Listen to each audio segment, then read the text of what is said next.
চুরমা আর কত রঙে তুমি সাজাবে,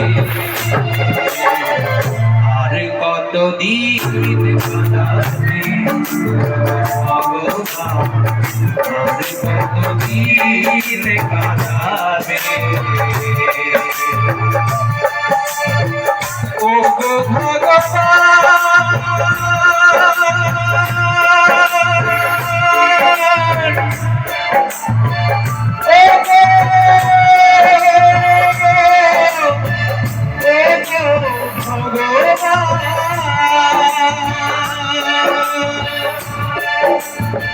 তুমি যে আমার জীবনে কত ব্যথা বাঁধাবে,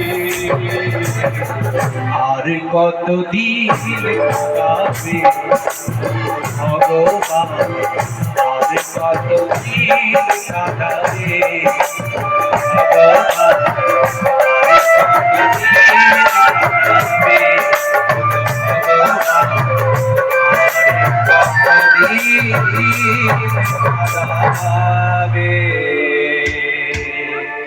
बोलो भक्त वत्सल भगवान की जय। বৃষভানু রাজা আর কীর্তিকা সুন্দরীর কান্নার শব্দ ভগবানের কর্ণে পৌঁছলো মা।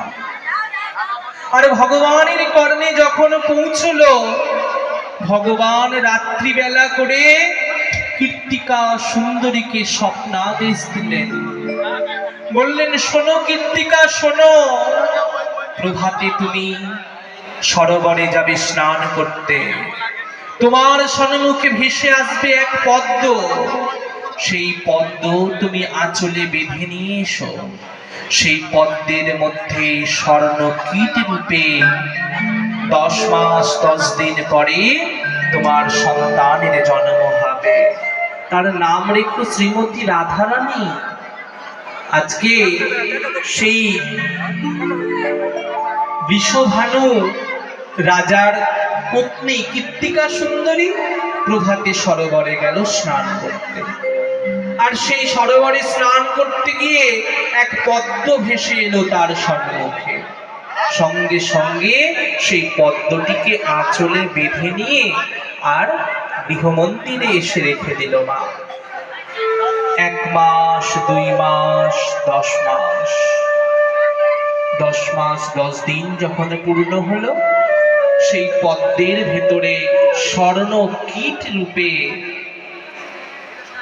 মা যোগমায়ার ইচ্ছায়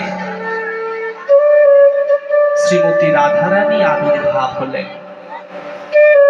10 মাস 10 দিন পর সেই পদ্ম ফুলের ভেতরে একটা সোনার পোকা ছিল, সেই পোকাটি একটি মানব শিশুতে পরিণত হলো।